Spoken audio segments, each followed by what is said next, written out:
Good morning, children. I know that you are staying safe in your home and doing well in your studies. The learning outcome of today's chapter is that after this chapter, you will be able to use and recognize pronouns related gender like he, she, this, that, these, those in the given sentences. अब ये तो मैं जानती हूँ कि you all love to talk with your friends. In this conversation you talk about different things, so many things. I mean कि आप जब उनसे बातचीत शुरू करते हैं, you start wishing each other like hello Seema, good morning Neetu. These kind of जो आप संबोधन करते हैं वो आप डायरेक्टली उनके नाम के साथ करते हैं.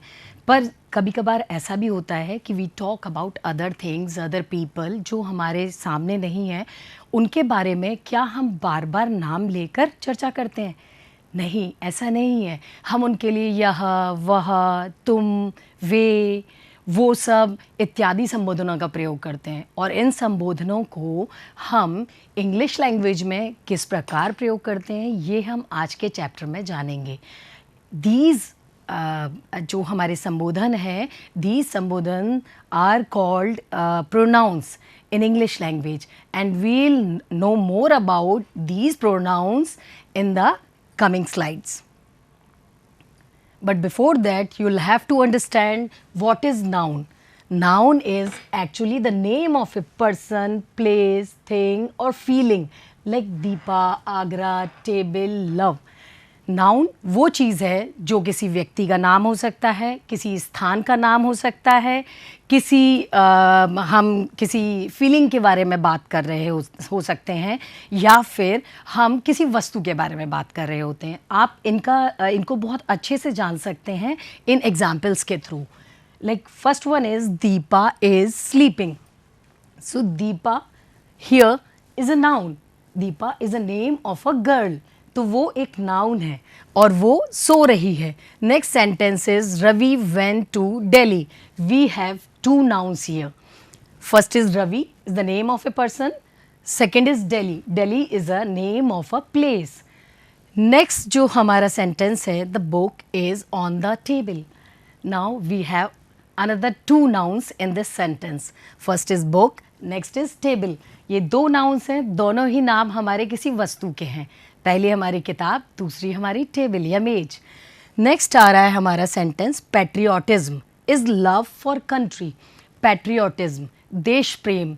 हमारा जो देशभक्ति की भावना है वो हमारे देश के प्रति प्रेम है, और prem is a kind of feeling. So noun is the name of a person, place, thing और फीलिंग. अब हमने नाउन को जाना, पर नाउन को जब हम इस्तेमाल करते हैं उसके बाद हम प्रोनाउंस को उनकी जगह पर कैसे इस्तेमाल करते हैं, आइए जानते हैं. Pronoun is the word used in place of noun. जब हमें नाउन यूज़ नहीं करना होता तो हम उसके स्थान पर प्रोनाउन को यूज़ करते हैं. So it is used in place of noun like he, she, you, we, it, this, that, these, those आदि आदि. She is sleeping. हमने यहाँ देखा था Deepa is sleeping. Now we are not using her name, we are just placing this sentence like this. She is sleeping, वह सो रही है. Now he went to Agra. हमारे प्रीवियस सेंटेंस में था रवि वेंट टू दिल्ली. रवि दिल्ली गया. ही वेंट टू आगरा, वो आगरा गया. वो और वो के लिए हमने यूज किया he went to Agra. Next sentence is it is a book. यह एक किताब है. हमने बताया यह एक किताब है. It is a book. It is used in place of noun. These are apples. ये एप्पल्स हैं. ये सेब हैं. That tree is beautiful. वो पेड़ खूबसूरत है. वो पेड़ सुंदर है. तो हमने वो, ये, यह, वह और वह इन सब के लिए यूज़ किया प्रोनाउंस को. We did not use noun here, we used pronouns. और इसको हम अगले और बहुत अच्छी तरीके से समझेंगे, पर इसके लिए मुझे पहले आपको दिस एंड दैट की प्रैक्टिस करानी पड़ेगी. Now look at these sentences. This is a kite. That is a box. This is a cat. That is a chair. That is a big old tree. This is big yellow mango. क्या difference दिखा आपको? Can you tell me? I tell you. This is a kite. It's very near. That is a box. Box दूर है. This is a cat. That is a chair. तो we use this for nearer objects and that if we have distant object. जो objects दूर होते हैं उनके साथ हम that का उपयोग करते हैं. जैसे हम यहाँ पर देख रहे हैं that is a big old tree. वह एक पुराना बड़ा पेड़ है. वह दूर और यह पास. इसलिए इसको आप और भी मैं आपको एक्सरसाइजेस दूंगी जिसके through you will be able to understand more about this the usage of this and that.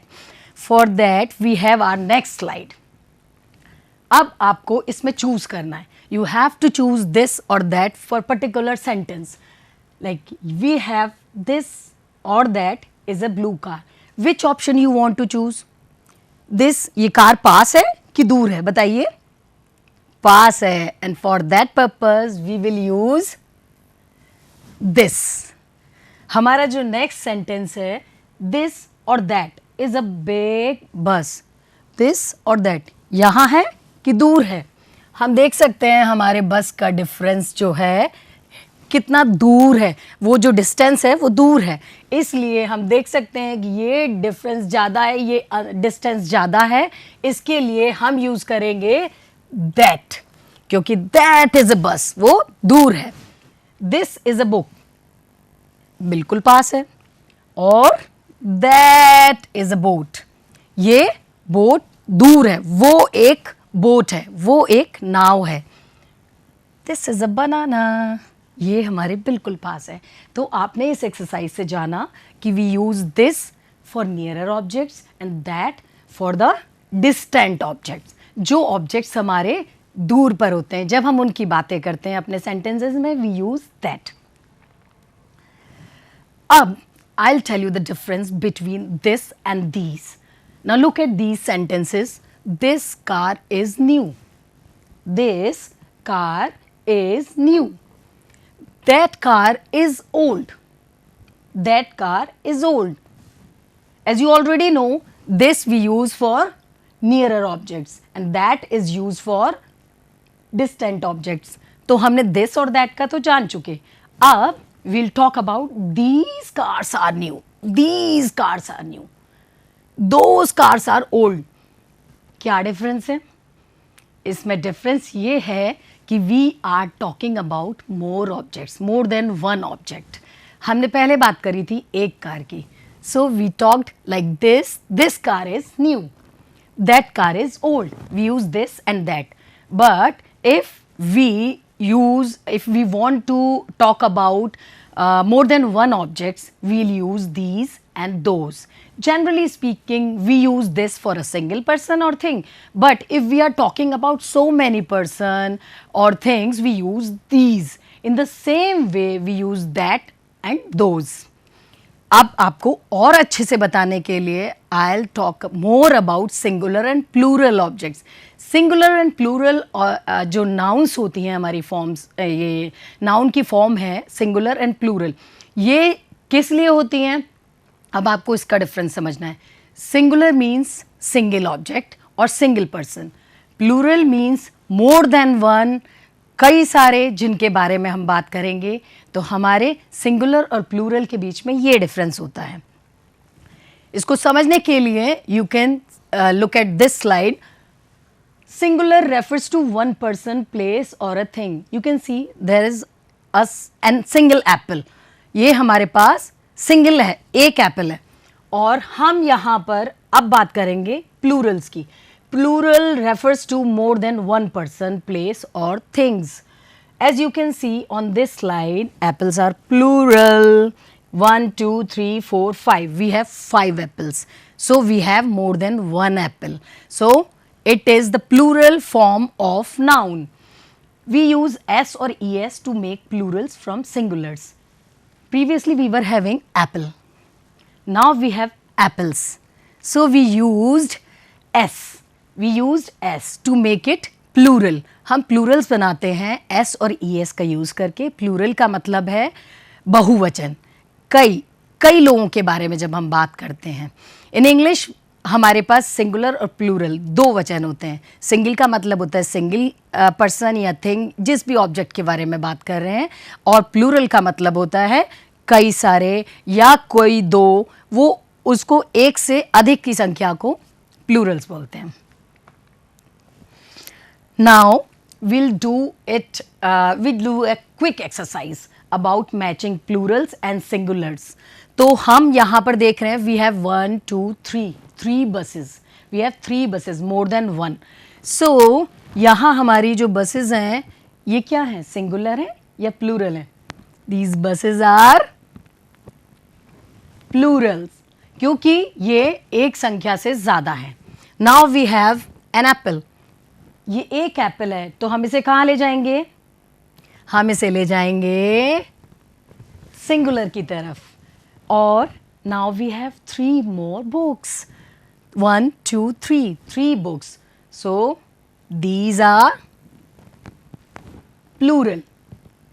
We have 1 2 3 4 mangoes. It means these mangoes are more than one. So we'll choose plural. अब next आता है we have a single car over there.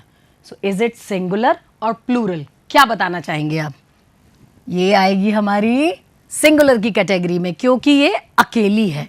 और अब बारी आती है हमारी 3 प्यारी किटन्स की, बिल्ली के छोटे छोटे बच्चों की. ये हमारे सिंगुलर में जाएंगे और प्लूरल्स में. बताइए. यस, ये भी एक से ज़्यादा हैं और हम इसे ले जाएंगे अपने plurals में. तो we are done with this exercise and now I'll tell you about the usage of he or she. कैसे इस्तेमाल करते हैं? We use he with masculine gender of noun and she with feminine gender of noun. वो क्या होता है? Like देखिए यहाँ पर you can see a picture of a girl. Girl is the feminine gender of noun and the picture of a boy is also there. So the boy is the masculine gender of noun. और हम इसके लिए use करते हैं differently. हम feminine gender के लिए we use she और masculine gender के लिए we use he. You can see the usage in these particular sentences. Now I'll read it out. He is Varun. He is Varun. Varun, वह वरुण है. He is a boy. वह एक लड़का है. She is Razia. वह रजिया है. और she is a girl. वो एक लड़की है. We have used he or she for the different genders of noun. हमने क्यों ये यूज़ किया? क्योंकि आपने देखा था, मैंने आपको नाउन के भी एग्जाम्पल्स में बताया था और यहाँ भी बता रही हूँ कि हम वह के लिए ही और शी को डिफरेंटली यूज़ करते हैं. हम ही यूज़ करते हैं हमारे मैस्कुलाइन जेंडर के साथ और शी यूज़ करते हैं हमारे फेमिनाइन जेंडर के साथ. If we want to talk about a girl we will use she and if you want to talk about a boy you will use he. Now make a choice. This is an exercise जिसमें आपको ही और she के बीच में difference opt करना है. आप opt करिए अपने आप सेंटेंस के ऊपर. I'll read it out before you. Rita is playing. Rita खेल रही है. She is playing with her friends. वो अपने दोस्तों के साथ खेल रही है. तो हम क्या यूज़ करेंगे, ही या शी? क्या आप चूज़ करना चाहोगे? Yes, Rita is a girl. She is a feminine gender of noun. So we'll use she. Next sentence is about Nadeem. Nadeem is reading. Nadeem पढ़ रहा है. He or she is reading an English book. वह, अब चूंकि नदीम एक लड़का है तो हम उसके बारे में बोलेंगे वह इंग्लिश की किताब पढ़ रहा है, अंग्रेजी की किताब पढ़ रहा है। तो व्हाट वी विल यूज, ही और she? Will use he because Nadeem is a boy. Next sentence is about Anita. Anita is walking. He or she is walking with her mother. वो क्या इस्तेमाल करेंगे आप उसके साथ, he या she? अनीता गर्ल है, एक लड़की है, एक फेमिनाइन जेंडर है, तो we'll use she. Anita is walking. She is walking with her mother. वो अपनी माँ के साथ टहल रही है. Next sentence is Amar is sleeping. Amar सो रहा है. ही और she is sleeping on his bed. क्या यूज करेंगे? Yes, we'll use he because Amar is the masculine gender of noun. Now I am going to talk about Mohita. Mohita is going to Agra. Mohita Agra जा रही है. जा रही है हिंदी में यूज कर रहे हैं. And what will use in English? She is going with her mother. She is going with her mother. Now I know that you have become perfect in choosing he or she because you have done a lot of exercises about the usage of he or she. Now we have another exercise, but इसमें आपको mixed options दिए गए हैं जिसमें आपको ही और she भी use करना है, दिस और दैट भी यूज़ करना है, दीज और दोज भी यूज़ करना है. हम अब आप बताएंगे मुझे कि क्या option you want to choose for a particular sentence. First sentence is dash is a girl. He और she. Dash is a girl. Remember, girl, feminine gender of noun. We are talking about a girl. So we'll use she. She is a girl. Next is dash boys are playing very far from here. What do we use for the distant object? क्या इस्तेमाल करते थे हम? सबसे पहले करते थे this और that. पर if we are talking about more than one object, because boys are many. Boys are many. There is not a single boy. They are many. They are many in numbers. So we'll use, और ये है दूर, तो that का कौन सा option use करेंगे? Those. Those boys are playing very far from here because those is used with plural form of noun. और ये बॉयज़ कई सारे हैं इसलिए हम इनके साथ यूज़ करेंगे दोज.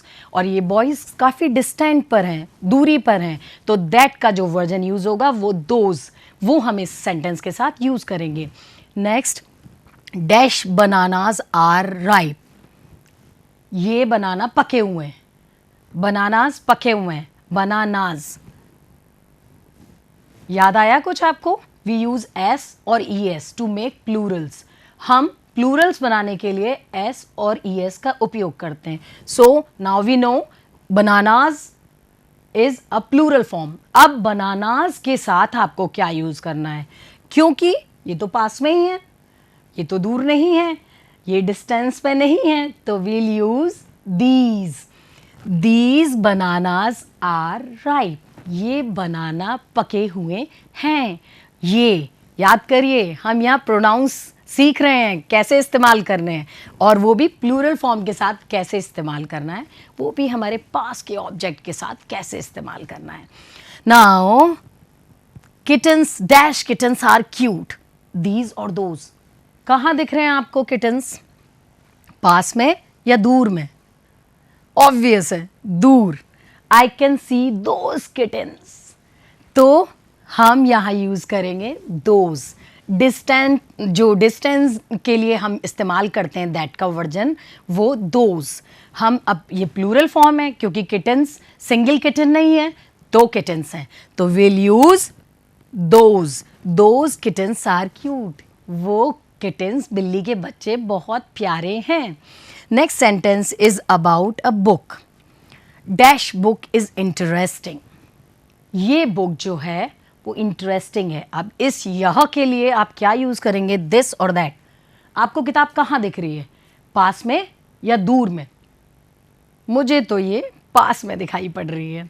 जी हाँ, और इसीलिए I will use this book is interesting. यह किताब बहुत रोचक है। Next sentence is about Ram. Ram is not going to school. Ram is not going to school. Ram school नहीं जा रहा है। Dash is sick. ही और शी, याद आया? ही with masculine gender, she with feminine gender, she with girls, she with females, he with boys, he with males.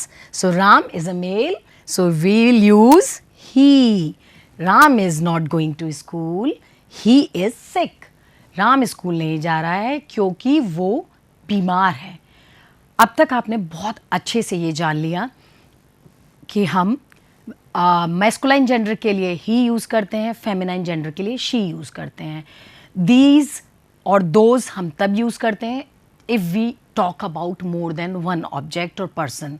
हमने अगर एक से ज़्यादा लोगों के बारे में, एक से ज़्यादा चीज़ों के बारे में बात करनी है तो we'll use these and those. अब डिस्टेंस और नियरर ऑब्जेक्ट, जो हमारे ऑब्जेक्ट जो हैं, जो दूरी पर हैं, डिस्टेंट हैं, हमारे से दूरी पर हैं, उन ऑब्जेक्ट्स के साथ हम यूज़ करेंगे दैट, और जो हमारे पास हैं उनके साथ हम इस्तेमाल करेंगे दिस। अब दिस का जो हमारा प्लूरल फॉर्म है, मतलब कई सारे लोगों के साथ हमें इस्तेमाल करनी है, तो वील यूज़ दीज। और अगर दैट में हम दूरी पर, डिस्टेंस पर जो हमारे ऑब्जेक्ट्स या लोग या चीज़ें हैं जिनके बारे में हमें बात करनी है, हम उनको जब उनके बारे में बात करेंगे तो हम दैट का वर्जन, दैट का सिंगुलर वर्जन तो दैट है और उसका प्लूरल वर्जन होगा वो हम लगाएंगे those. So today we have learned about noun. Noun, as I already told you, is the name of a person, place, thing or a feeling. Noun के बारे में, noun हिंदी में इसे संज्ञा कहते हैं. Noun is the name of a person, place. जब हम किसी person के बारे में, place या thing, वस्तु या किसी भावना के बारे में बात कर रहे हैं, we use noun. तो next आता है pronoun. Pronoun is the word used in place of noun. वो क्यों इस्तेमाल होता है? Because we never use to हम कभी भी बार बार नामों का प्रयोग नहीं करते. जैसे अब मैं बोलूँगी कि Seema is sleeping, so again I will not use Seema is sleeping, Seema is talking, Seema is playing. I'll use she is playing with her sister, she is sleeping with her mother. So these kind of words are used in place of noun. हम noun की जगह पर इस्तेमाल करते हैं इन pronouns को. Next, I'll talk about the singular form of noun. Singular form of noun refers to a single object, single person, single place, single thing. आप जब एक व्यक्ति, एक वस्तु, एक स्थान, एक किसी भी एक के बारे में बात कर रहे हैं तो you will use the singular form of noun. Now the plurals. Plural क्या होते हैं? Plural refers to more than one person, place or things. जो चीज़ें ज़्यादा हैं संख्या में, जब उनके बारे में बात करते हैं तब हम plural यूज़ करते हैं. प्लूरल फॉर्म ऑफ नाउन जो होती है वो, जैसे मैंने आपको बताया, एस और ई एस लगाकर आप बना सकते हैं. हम उसकी भी एक एक्सरसाइज ज़रूर करेंगे कि हम कैसे बना सकते हैं प्लूरल्स को, अपने सिंगुलर से प्लूरल्स कैसे बनाते हैं. But we have also read till now usage of this, that, these, those with singular and plural forms of noun. हमने दिस यूज़ किया with the singular form, that use किया with the singular form, but usage में difference है. कैसे use किया? This हमने use किया for nearer object, that हमने यूज़ किया फॉर डिस्टेंट ऑब्जेक्ट, जो हमसे दूर हैं उनके बारे में बात करते हैं तब हम यूज़ करते हैं दैट. इसी तरह samely we use these and those. These we use for the nearer objects, those we use for the distant objects. एक कार जो हमारे नज़दीक है उसके लिए हम बोलेंगे दिस इज़ अ कार, और दो कारें हमारे नज़दीक हैं तो हम बोलेंगे these are the new cars. अब हमारे से अगर वो दूर हैं तो बोलेंगे दैट इज़ अ कार. अगर वो संख्या में उससे ज़्यादा हैं तो वील से दोज आर द कार्स. अब तक हमने इसे अच्छे से समझ लिया और हमने जाना कि नाउन, प्रोनाउन, सिंगुलर, प्लूरल किस तरीके से इस्तेमाल किए जाते हैं और इसकी प्रैक्टिस भी करी। अब मैं आपको एक होम असाइनमेंट जो दूंगी उसमें आप देखेंगे कि आपको कैसे नाउन को चूज करना है और कैसे आपको अपने से होमवर्क कॉपी में नोट डाउन करना है। So we have 4 sentences over here and you'll have to choose nouns and write in your homework copy। आपको इनको अलग से या तो अंडरलाइन करिए या फिर उसको अलग से नोट डाउन कर लीजिए कि what nouns you are getting in these sentences, you are finding in these sentences। So पहला है हमारा sentence Rita plays। Next sentence है श्याम इज रनिंग। उसके बाद हमारा सेंटेंस आ रहा है Mohan writes with a pen. Next sentence है we are going to Mumbai. So we have 4 sentences और आपको इनमें जो अलग अलग प्रकार की नाउन्स मैंने बताया, क्या बताया था? Noun is a name of a person, place और अ थिंग और a feeling.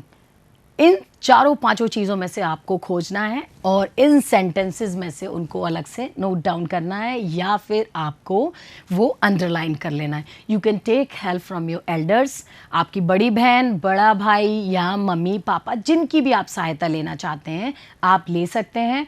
But stay at home, stay safe. It's a time for crisis और इस क्राइसिस में हमको अपने घर पर सुरक्षित बने रहना है। इसीलिए मैं भी आपके सामने क्लास लेकर प्रस्तुत होती हूँ रोज आपके टीवी पर। अब हमारा नेक्स्ट जो एक्सरसाइज आपको करनी है अपने घर पर वो आप करेंगे प्लूरल फॉर्म्स बनानी है। प्लूरल फॉर्म्स के लिए क्या कहा था मैंने आपको? सिंगुलर फॉर्म्स जो होती हैं वो सिर्फ एक व्यक्ति, एक चीज़, एक वस्तु उसके बारे में बात करते हैं। पर जब हम बहुत सारे व्यक्ति, बहुत सारे वस्तु, बहुत सारी चीज़ों के बारे में बात करते हैं तो वो प्लूरल फॉर्म्स होती हैं नाउन की। और यहाँ मैं आपको ये जो वर्ड्स दिए हैं, look at them. ANT ant. Next is EGG egg. Ant माने आपका मतलब है चींटी। और नेक्स्ट है हमारा जो वर्ड है EGG एग। एग माने अंडा। देखिएगा, these are the singular forms. COW cow. Cow माने गाय। यस। MAT mat. मैट माने चटाई। NET net. नेट माने जाला। जाली होती है ना जिससे आप लोग गांव में तितली भी पकड़ते हैं और आम भी कभी कभार उसको डंडे में लगाकर और तोड़ते हैं, उसी तरीके से नेट। पर यहाँ सिंगुलर फॉर्म है नेट की। हैट। हैट हमारी टोपी। Next is leaf. Leaf is another singular kind of noun. इसके लिए ज़रूर आपको कुछ अलग मेहनत करनी पड़ेगी। As I have already told you that you will have to use E or ES to make singular forms, to make plural forms from the singular forms. Now, thank you so much. Keep doing your exercises. आपने बहुत अच्छे से मेरे साथ पढ़ाई करी, but please don't forget to do your home assignment at your home. You can take help from your elders, मम्मा पापा, किसी की भी आप मदद लीजिए, but please do your homework and keep doing your exercises also. Thank you.